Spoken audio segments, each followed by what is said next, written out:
Aujourd'hui, théorie. Salut, je m'appelle Romain Morlot et dans cette petite série de vidéos, je vous explique un terme de théorie musicale. Aujourd'hui, les intervalles inférieurs ou descendants. Alors on a eu l'occasion de découvrir les intervalles ascendants. Alors quand on ne précise pas, c'est un intervalle ascendant, c'est-à-dire que c'est un intervalle qui va vers les aigus, la seconde, la tierce.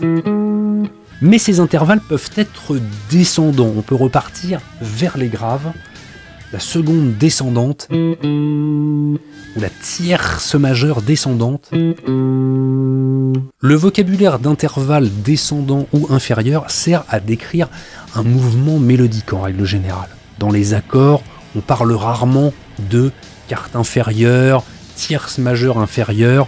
On a d'autres façons de parler de la construction d'un accord. Et les intervalles inférieurs ou descendants peuvent aussi servir à décrire des harmonisations de voix. Alors si vous connaissez le nombre de demi-tons pour créer un intervalle dans un sens, par exemple une seconde majeure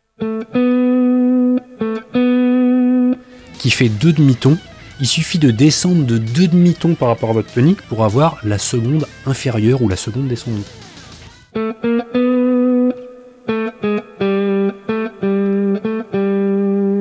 Mais on est d'accord qu'apprendre par cœur le nombre de demi-tons que décrit un intervalle, c'est pas forcément super cool. De la même façon qu'il y a une technique pour retrouver tous les intervalles justes et majeurs, à savoir monter la gamme majeure,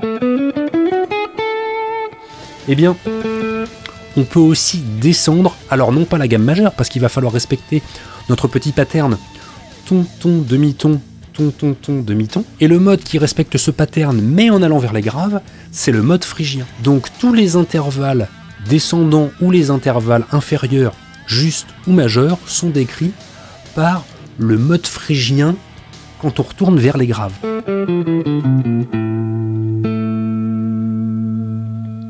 Donc à partir d'une note, si je cherche ces intervalles justes ou majeurs mais descendants, il suffit que je descende le mode phrygien.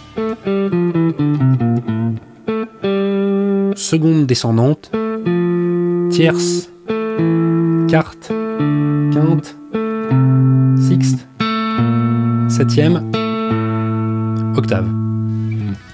Dans notre monde de guitaristes modernes, ces notions d'intervalles descendants ou inférieurs, on les utilise peu, mais il n'empêche que, si des fois on vous le dit, maintenant vous le saurez. Hein ? Je vous fais les grosses bises, grattez bien, à la prochaine.